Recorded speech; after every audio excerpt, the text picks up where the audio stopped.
So we're gonna start tonight with the incentives that are going on. There's about a week left, right? And so we've got it's the 25th week month end for September production is actually midnight on October 1st. So anything that's going on right now is happening until midnight on the 1st. All right. So don't think just like September 30th and everything's over. The thing I want to hit on really, really hard is the bonus potential that's out there right now for the new agents, right? So anybody that is in a field training bonus window, you have the ability right now to get an extra $200 just from your normal one by one. All right. So right now it says personally get two by two. So two teammates and 2000 premium. Kind of walk through what the AP on that looks like, right? But it's two different policies of 84 bucks a month is the easiest way to do it, or a big one and a small one, doesn't matter, right? The first one by one that you get though is instead of a $200 bonus, it's a $400 bonus. Double money, right? So who likes extra money for the same amount of work, right? Like if you were going to go to your job and they were just going to pay you double time just because you showed up, right? You would go, right? Well, this is the same thing, right? You got a week left. If you're in a bonus opportunity, don't blow it because it's the same, right? It's you're going to do the same stuff. Like if you wait and do it on October 2nd, you're just going to lose 200 bucks. So don't wait, right? Just do it a little faster, right? And then the 50 that's in there for logging into the app, well, I mean, that's just there always.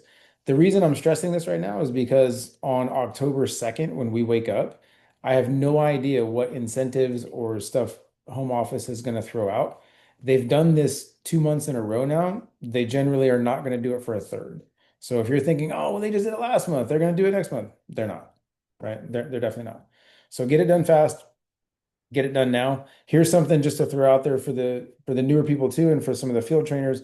Listen, the new agent's bonus doesn't have anything to do with if they bring somebody into the business and that person does anything. You can bump a bonus by recruiting your brother, right? As long as they got a soc and a clean background, recruit them. If they don't do anything, who cares? It still goes on there. You can cancel that thing in a week or so, and the recruit credit will still stay on your bonus. Just saying. Cancel it, get a refund, right? Here's the other thing, right? Just in case there's any questions about bonuses, right? Just text your trainer, talk to me. But remember, a one by one, I'll zoom in on this just so you can kind of see it, right? So this is somebody who had a 450 bonus, right? Hanging out. They had two recruits out of the three that they needed. They were already over the 3,000 in premium. So in this case, they could have literally like recruited anybody who's 18 or over, and their bonus would have become 650, just so you guys can kind of see what that actually looks like, right? This is the other big one going on, right? We have a few people right now that have just recently gotten their license and appointed, right? So Amber Markham, this is for you. Nathan Thorne, if you're on, this is for you. Bernardo, this is you, right? Jesse probably getting appointed tomorrow morning. If you've gotten licensed and you have not written a personal sale yet, you need to, because if you do it this month, you make an extra 100, and the person who brought you into the business who's directly above you is going to make an extra $100 bonus too.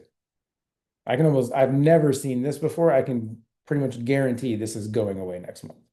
So again, if you're going to do it anyway, let's just do it in September and get the extra credit for you.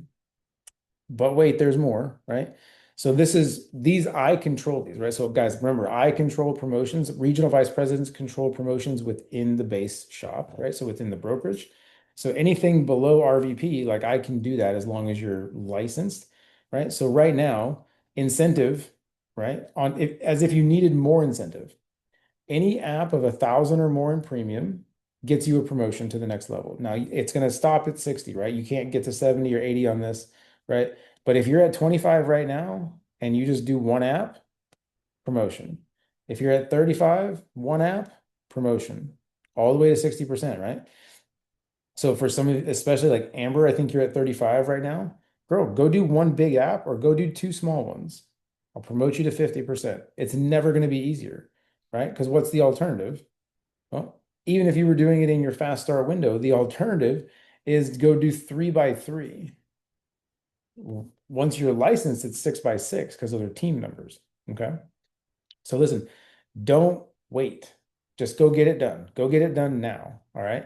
So I'm going to jump over. So like the big thing I really wanted to focus on tonight, and I'm going to go kind of quick, but the big thing I wanted to focus on tonight is buy term and invest. And the easiest way to do that is with a story. Okay. And so was I not sharing that whole time? Oh yeah. God bless.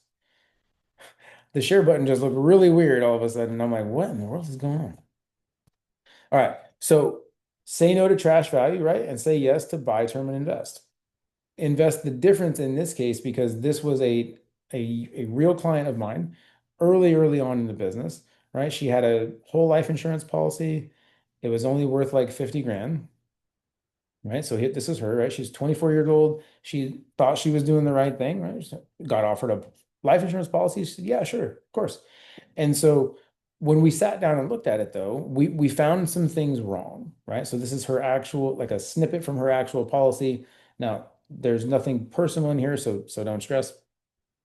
So let me just talk real quick on the actual life insurance itself. Okay. So, guys, whole life insurance is still life insurance, right? God forbid something happens, that policy is still going to pay. So, death benefit in the beginning, 50,000. At the end, 50,000. But we'll look at something. For most people and with a cash value policy, the cash value and the death benefit normally are equal, meaning her cash value in the policy would normally be at age 100. Can you anybody tell me how old this poor girl was going to be when her cash value actually maxed out? 120, right? Listen, medical science is amazing. Ain't none of us making it to 120, right? And so here's the thing to think about. She was going to be paying on the policy until she was 60, right? And even at age 60, mind you, she's 24, right? That's 36 years she would have been paying on the policy. How much cash value has actually accumulated in the policy? A whopping $22,000. That's crazy. In almost 40 years. In almost 40 years, right? Let's talk about some other things that are, sort of like baked in here really quick. Let's see, why is this not advancing? There we go, right? So there's her at 65 when she stops paying. Now, mind you, this is almost 40 years, right? 40 years. And then there's 120. That's when her cash value would have maxed out. And here's what most people when they take a cash value policy, guys, they're like, well, but I can borrow against it, right? Yeah, I can borrow against it. There's a loan in there. Well, this is pretty standard, right? Most cash value policies, if you take a loan from the cash that's in there, because you can't take a loan from something that's not there, right? So in the first couple of years, let's just look at this again really quick. In the first couple of years of the cash, how much cash did she actually have in the first 2 years? Zero, right? $0. 3 years later, there's a whopping $558. So if she was going to give herself a loan, it would be 10 years before she could even loan herself 5 grand. That's crazy, right? That's crazy.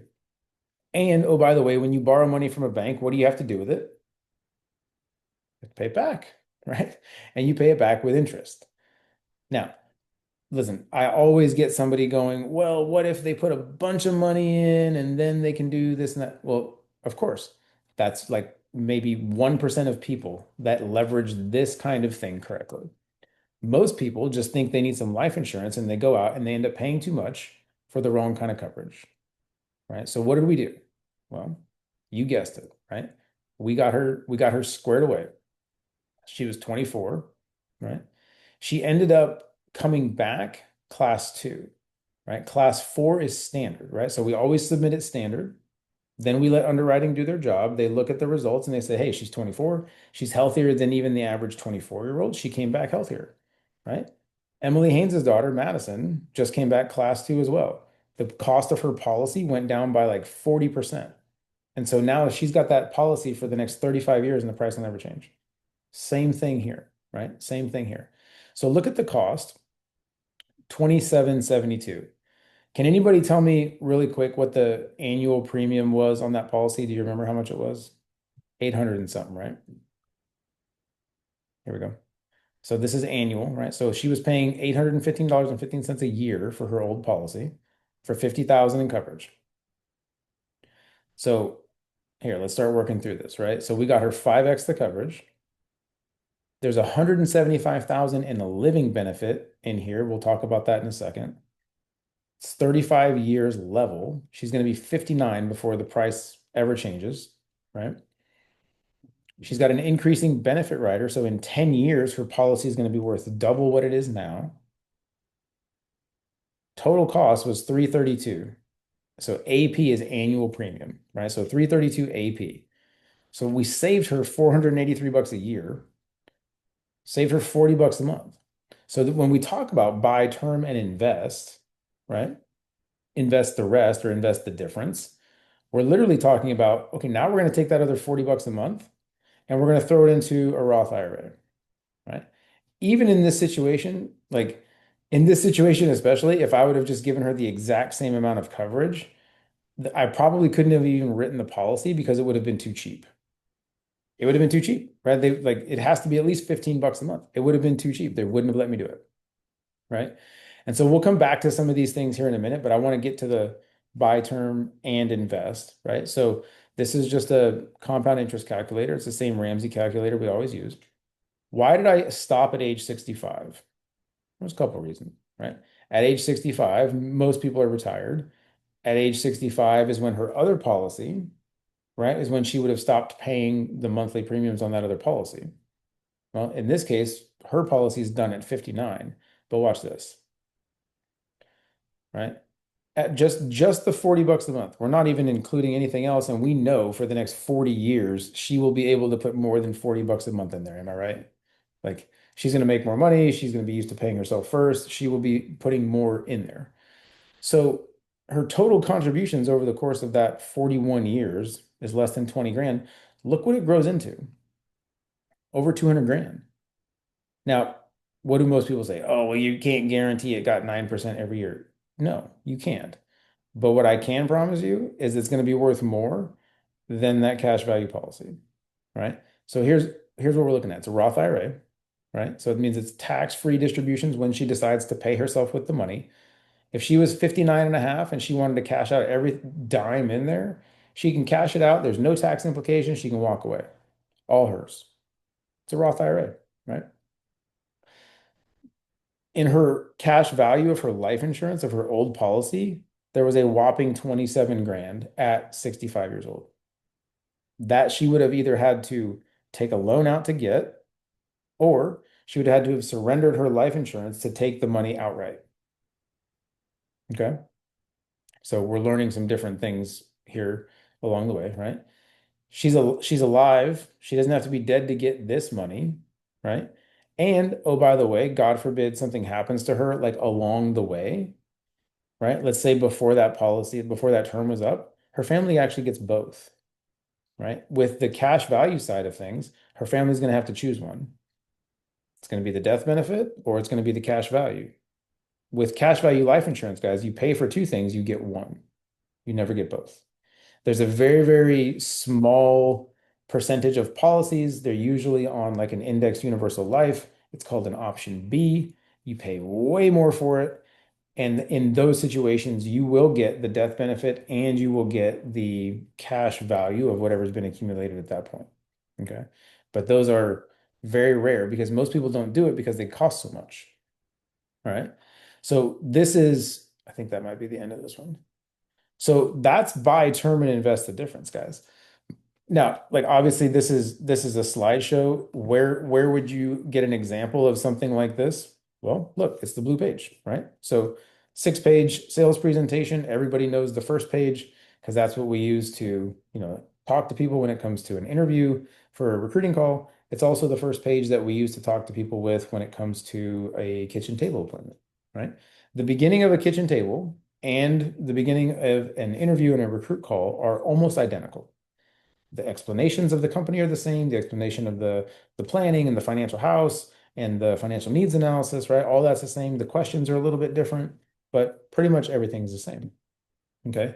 But down here on like page 4, right? So right under the rule of 72, you have a very, very simplified example of buy term and invest the difference. Okay. So John and Mary, and then just kind of give you guys so you know what you're looking at, right? John and Mary are both 35 in this example, right? Standard risk, meaning they came back class six for men, class four for women. It's a 30-year term, okay? And then the investment is looking at, I think it says a nominal 9% rate of return. So less than the average S&P rate of return over the last 50 years, right? So there's no like gee whiz crazy stuff in here. We didn't like trick the numbers to give them like ultra preferred ratings to make it super cheap. It is what it is, right? It's standard rating. But look, we gave them double the coverage, save them 200 bucks a month. Now, in this situation, you have options with your client, right? If they're just like drastically overpaying and they're drowning in debt, do you think saving them 200 bucks a month is going to be a good thing? Well, yeah, obviously, right? And then you have options. You don't have to take that 200 a month right away and start investing it if they're like drowning in debt and barely making it. Well, great. Save them the freaking money. Use this to start their debt snowball when it comes to, or the debt stack, right? Start getting them out of debt faster. Start knocking this stuff out. You knock out that first credit card bill. Now that extra 200 is kind of a wash, right? Like that one's gone.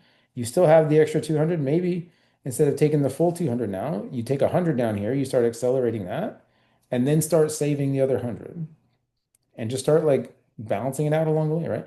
But that's why there is no like cookie cutter solution for anybody because everybody's situation is different.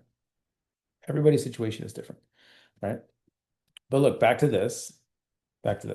So death benefit before Primerica, right? 200 and 200, so 400,000 total. We double their coverage and save them 200 bucks a month. Now we're going to invest that 200 for them. And 30 years from now, at the end of the term, they're 65, right? So term ends. Now we got the investment. You're looking at way more money in their Roth IRAs than would ever be in these cash value policies. And you don't got to be dead to get it. It's tax free. There's no loan. You just take the money if you want it, right? And so just kind of some basic rules of thumb, right? When you're looking at a cash value life insurance policy, or if someone has like this idea that life insurance is too expensive, my collar is crazy, right? God bless. I got back from football practice. I had to just like go quick. But on average, right, 100,000 in life insurance is about 100 bucks a month for a dude. Be a little bit cheaper for a woman, right? But on average, that's like if you need a rule of thumb, that's kind of where you should be ballparking it, right? Somebody wants a $500,000 cash value policy, it's going to cost them about 500 bucks a month. Same policy in a term, about 100 bucks a month, and then we would invest the other 400, right? That guys, that's what it looks like. At the end of the day, that's what it looks like, and I promise you for most people that just need some life insurance for like an income replacement scenario, right? God forbid something happens, now your family's taken care of. That's the right way to do it. And here's why. If you go, right? So like Jess, if you went to, some other life insurance company and you bought a $500,000 life insurance policy, right? As soon as you give them your $500, they're going to take it. None of it's going to go to the cash value for the first 2 years, right? But internally, they're going to turn around and without you even knowing, they're going to take out a term policy for you that's equivalent to your cash value policy because they have to hedge the risk of you dying and only putting in 1 month premium, right? So now they've taken the term policy on you to hedge that risk of your policy. They're taking, I mean, and that's probably costing them what, 40 bucks a month? I don't know, 50. They're taking the other 450 bucks and investing it. They're not giving you anything for the first 2 years. By year three, you start accumulating a little bit of money. Your guaranteed rate of return is maybe 3, 4%. They're out in the market getting 9, 10, 12. So they're buying term and investing the difference on you while you're giving them all the money on average, right? For somebody that just needs some life insurance that thinks they're doing the right thing. That's what's happening. That's what's happening. Now, here's the other gross thing. I'm going to bring back up the cash value overview, right, for this policy because I want people to see something really fast. Remember when I said you pay for two things and you get one in this kind of policy? Let's let's pretend she never changed, she didn't believe me, right? and she gets to 65 and she gone, right? At 65, how much cash is in the cash value? 27 grand, right? But what's the death benefit? 50. So if she dies at 65, boom, game over, right? Do you think her family wants 50 grand or 27 grand? Stupid question. I know. They want more. The answer is always more. So the family's going to take the 50 grand. Well, who keeps 27? The bank, the insurance company, whoever sold the policy, right? The institution that sold the policy. So effectively, what happens is if you don't make it to 120, right, and you're still paying, because in like not all of these policies do you stop paying on. If you keep living, your death benefit never changes. The cash value increases slowly over time. Effectively, as you get older, you're paying the same amount for less life insurance. Does that make sense? Because if the cash value keeps increasing, slowly approaching the amount of the death benefit, but you know you never get both, well, God bless. Let's say she's 75 and there's 35 grand in here. Well, 50 is still more than 35. Now she's paying for effectively an extra 15,000 in life insurance because her cash value is still there. Does that make sense? That's why for most people this is bad juju, right? This is not what they need. For most people, we're looking at a term policy to give them the most amount of coverage possible for as long as possible without the price changing. That way they cover all of their liability, right? And that's what it looks like. Why will this thing not let me out? Good Lord. There we go. All right. So let's pause for a second.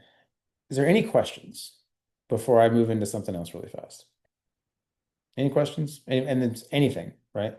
There's like if you have questions on any of the life insurance, like the math doesn't make sense to you on this, right?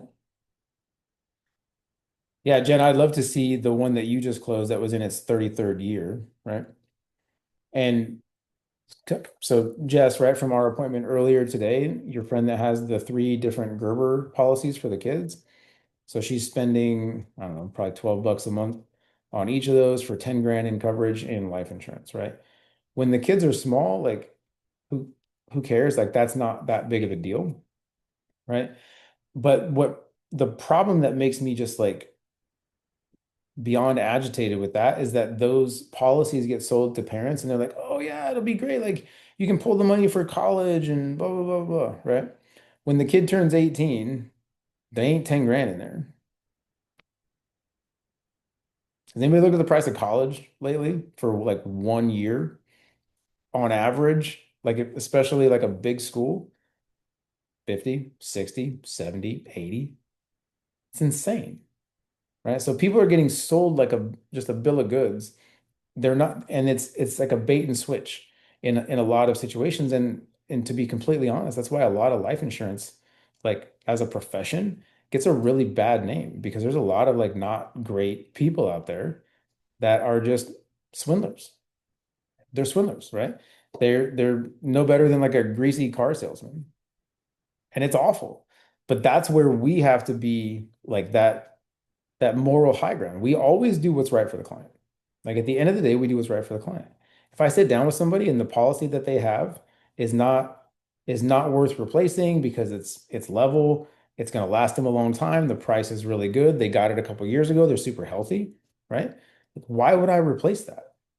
I wouldn't. I would look at it and evaluate it, and maybe they don't understand how their end of term stuff happens. Maybe they would want something small that might be a little longer and level with a guaranteed insurability option at the end and some living benefit and right? So start stacking value for somebody. But in those situations, if they have it, don't replace it, right? If it's really good already and you tell them it's good because you've evaluated it, it's good. But at the end of the day, like never take a client's word for it. Unless you get to look at it, I don't believe them. Because there's three rules when it comes to clients and their coverage. Most of them. They don't know what they have. They're a little unsure about what they have.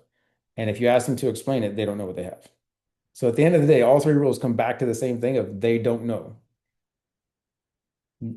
I've met, like, listen, guys, in 3 years, I've maybe met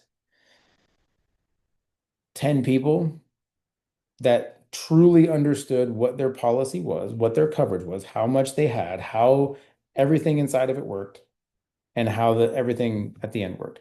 Now, that's not saying that their agent didn't do a great job on the front end. Maybe they did, right? But they didn't follow up. They didn't keep explaining it. It's not there. And the sad thing, right, is that's our job. That's our job. So always, always, always, like, before you let somebody leave, like, ask, right? Policy delivery, you go back over it, show them all of the benefits in the coverage, right? Because here's the best way to think about this. An educated client, like, if you take the time to educate your client and they understand, right? They see the value, we show enough value, they're going to move forward at some point, right?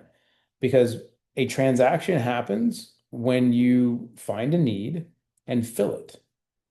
And price is only an issue in the absence of value. Think about it. We've all spent more on something, right? When we could have gotten it a little cheaper, but we've always all spent more on something, one, when we thought it was worth it. Two, if we were getting it from someone that we trusted, right? Three, there was a need and there was some urgency. Those factors all play in, guys. And so, like, when it comes to sales, like, that's sales. And our job is to be very, very good at sales, but for the client to walk away never feeling like they were sold something. It should always be about showing value, always be about an explanation. Just think about, like, our appointment that we had today. How many different things did I teach them in an hour? It was crazy, right? Taught them about their inherited IRA, taught them about their military survivor benefit plan that they've got going on right now that they are probably going to get rid of, taught them about some different tax things that are going on, taught them about life insurance. Guys, like, in an hour, that couple, I promise you, in an hour, that couple trusts me more than the person that's handling their current, like, financial situation from their dad's estate that he got. I promise you.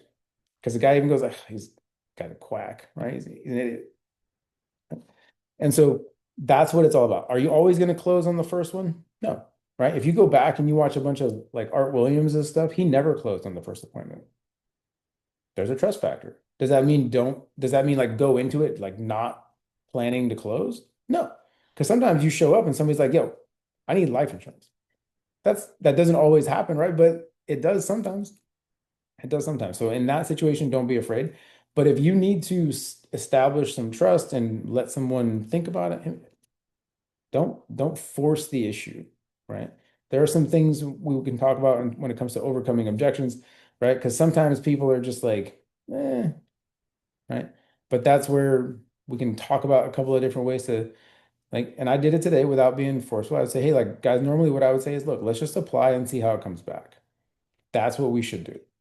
Now, they also said, look, our budget right now is like zero, right? So look, let's see if we can find you some money. Let's see if we can save you some money on something you're already spending money on. Hey, go look at your car insurance. Call these guys, right? Call them tomorrow. Because if we can save you some money there and it makes sense, right? They're going to get rid of that SBP. So that's 140 some odd dollars a month. That's enough for like one and a half of the policies. So as soon as they get that sorted, we're good, right? Because you know what, right now he's paying 140 some odd dollars a month. And if he dies, his, like, replacement income is like five-ish grand a month. You know how much his wife's going to get? About 750. $750 a month. That ain't it. That ain't, she's taking like a 80% pay cut. That's nuts. That's nuts. It's actually more, right? So let me look at the chat really quick. If someone has a whole life policy, they become terminally ill, they deploy cash value, they're just SOL on burial expenses. So Josh, in that situation, it would be ill-advised of someone, if they had a cash value policy, to, well, scenario dependent, right? Let's go back to our client with the cash value policy. All right, let's look at her stuff really quick. So she's 65, assuming, right? She's 65 and she's terminal, right? So if she's 65 and terminal, right? She could take this 27,000 in cash and do something with it. And then from the time there until she dies, the policy is going to be accruing interest, right? So there's a loan factor. When she dies at that point, before her family gets a death benefit check, the life insurance company says, hey, $50,000 death benefit minus loan value minus interest and expenses, you get 19 grand. I don't know, right?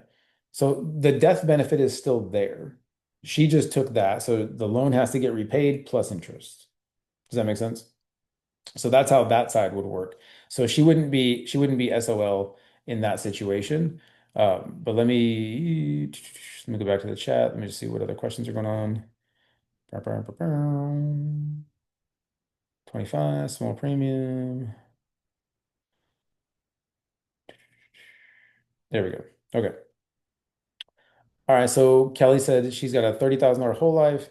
Payments are 45, and there won't be a cash value until after 2 years.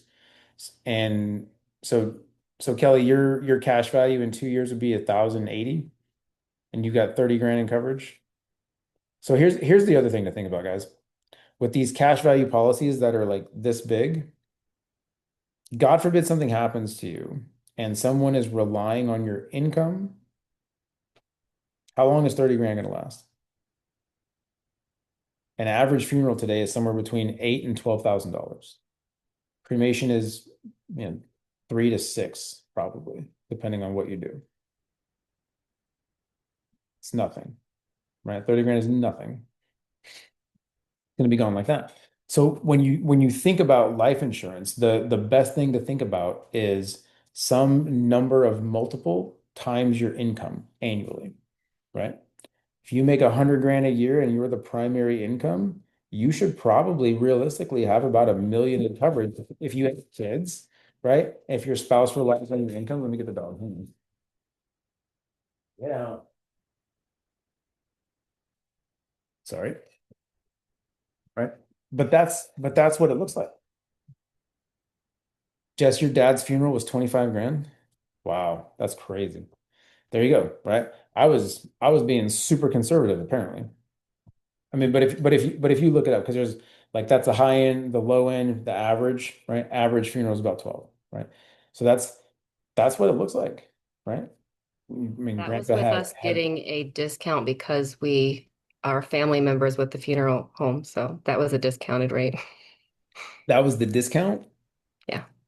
Ooh, I don't know, man. Like, I don't like to quote like State Farm very much, but there should be like a discount double check in there somewhere because like that almost feels like there's no discount. That's insane, right? But guys, listen, like I wanted you to see this tonight because like that is truly the power of what we do, right? Now, is it always going to be that drastic? No, because sometimes you're going to meet a client who's a little bit older, right? Maybe they've had that cash value policy for forever, or maybe they've had a term policy forever. Listen, every scenario is different, but if you mentally sort of like need to figure out how to like combat that at the kitchen table, right? So that's where we go to Teachable, because inside Teachable, why Primerica at the KT is the best thing to sort of use as a review, right? And so where's my Teachable? God bless. I literally like can't see right now. There we go. So if you're in here and Jess and I figured this out the other day because she was in and then there was like nothing there. She had to like go basically like enroll like a college class, right? And so master the kitchen table. This is for the licensed people especially. But if you're about to be licensed, this is great, right? Overcoming different life objections. And then look, every single different objection you could ever possibly get in terms of like this versus that, it's all in here, right? It's all in here, right? No life insurance, guys. If you meet somebody with no life insurance, that's almost a no-brainer. As long as they are not broke, if they need life insurance, you should close that, right? Guaranteed. if there's a need, if they have kids, if they have a spouse, if somebody's relying on the income, right? If there's a need. If there's no need because they're self-insured, well, God bless. Don't sell them a life insurance policy. Put them on my calendar to talk about some different investments, right? Like, and it just goes back to doing the right thing for the client, right? Like Kelly, your $30,000 policy that you've got that you're paying like 45 or $50 a month for, you're getting robbed, right? We should replace that thing. That's how I feel.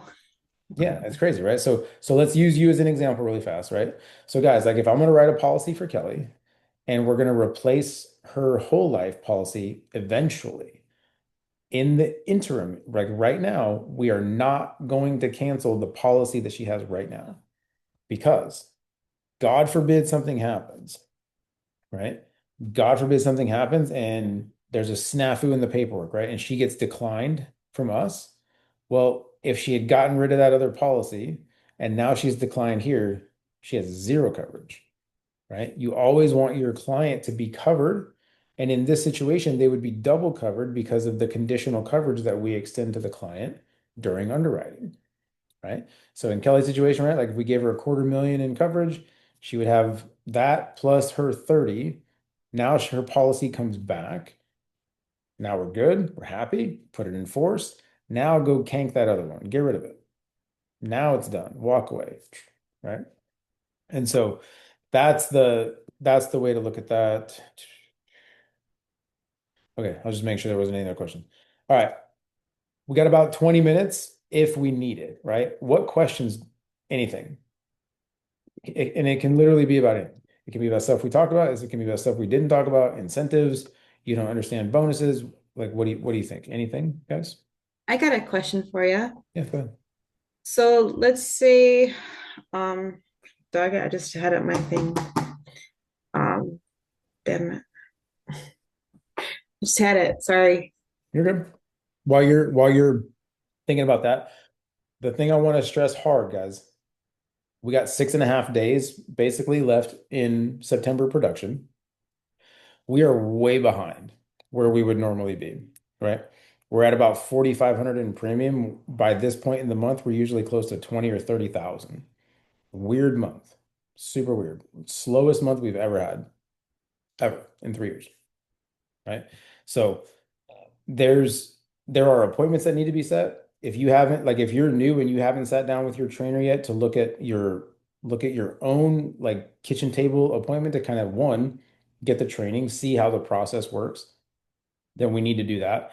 Two, if you haven't set some appointments yet to see what that looks like so we can get in the field, we need to do that like immediately because that's how you learn. I promise you.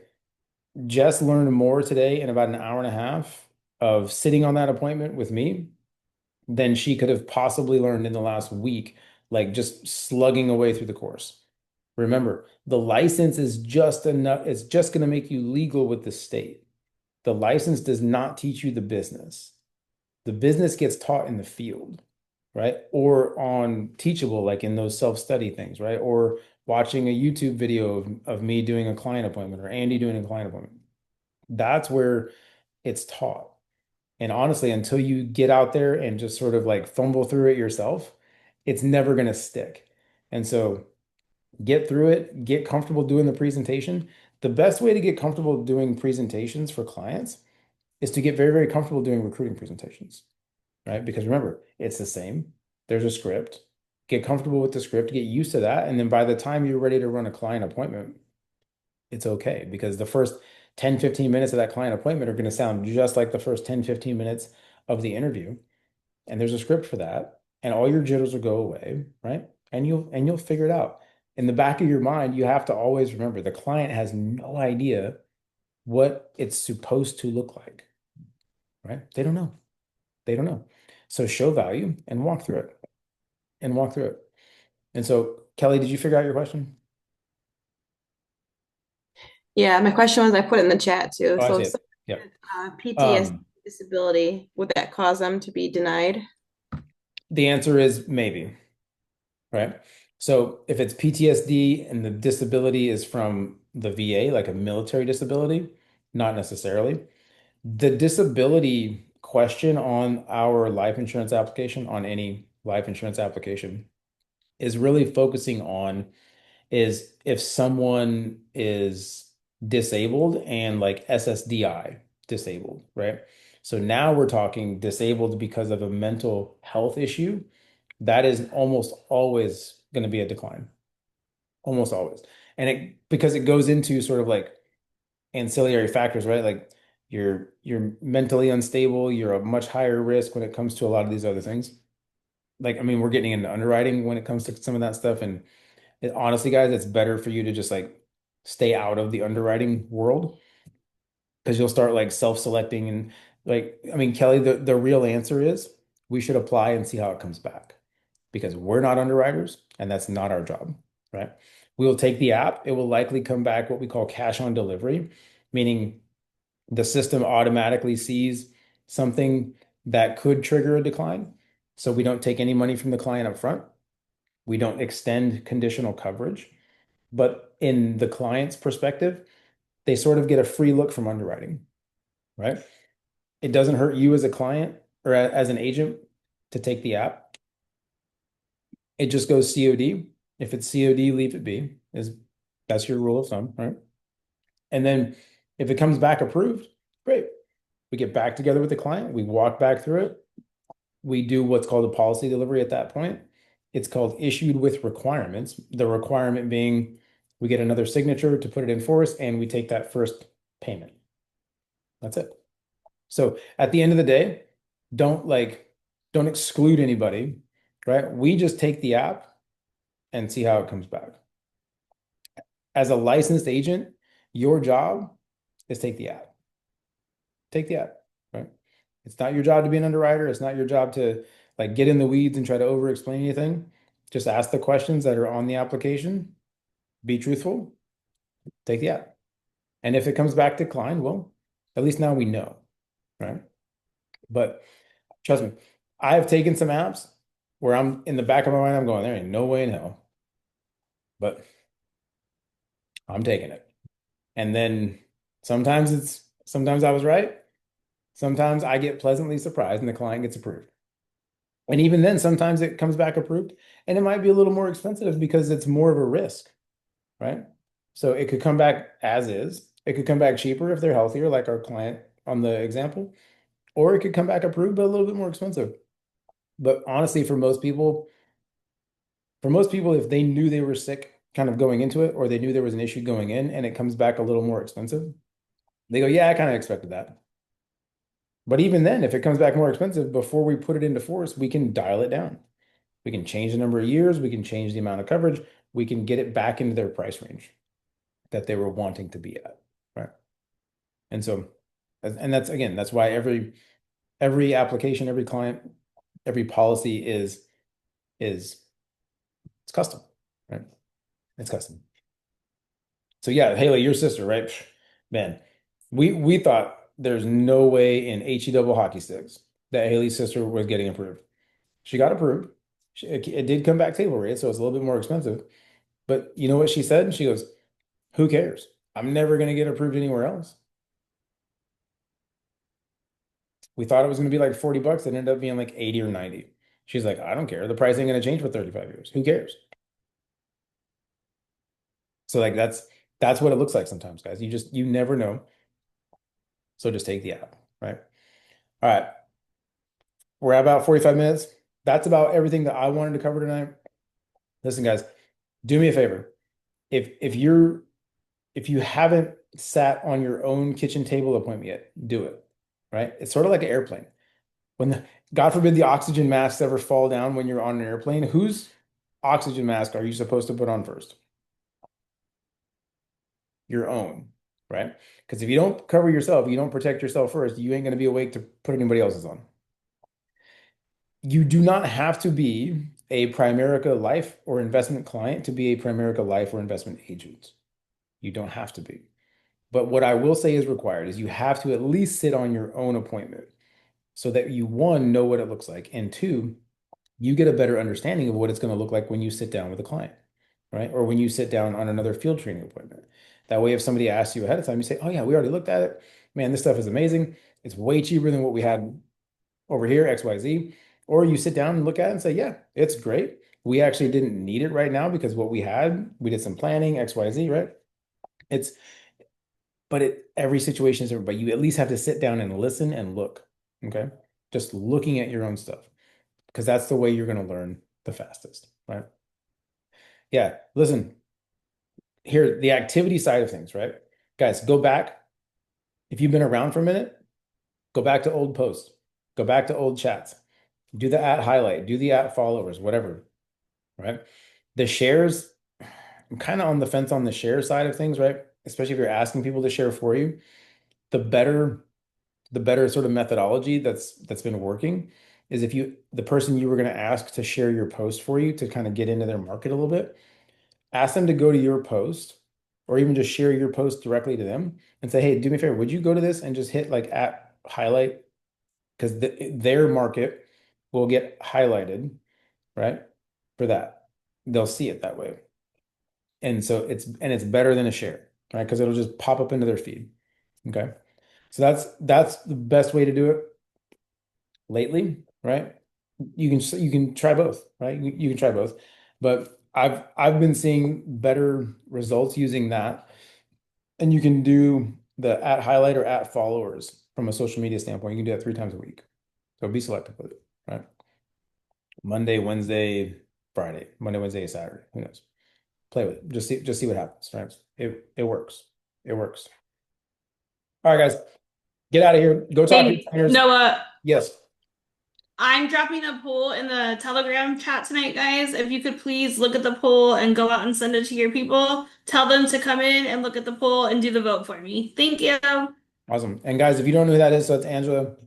She helps a lot with the licensing side of things, right? So if you have state-specific questions on scheduling exams, state-specific questions on a voucher or fingerprints or whatever, and you don't want to bug your trainer, you can always bug Angela. That's sort of her extra duty. That's her extra job. She's just taking that on because she loves y'all. All right. So if you don't have her information, it's in Telegram. You can grab it there as well, and she'll throw it out there for you guys. There's her cell. Webs, throw that in the Telegram as well. All right, guys, have a good night. I'll see some of you tomorrow. I have a bunch of appointments in the morning, and then tomorrow night is football. Saturday is football. So like Friday morning and afternoon, early evening, I'm available. From Friday night until like Saturday at 2, it's football. So that's my life for like the next 6 weeks. After that, I'm a little more available. But all right, guys, get out of here. Have a good night. I'll see you soon.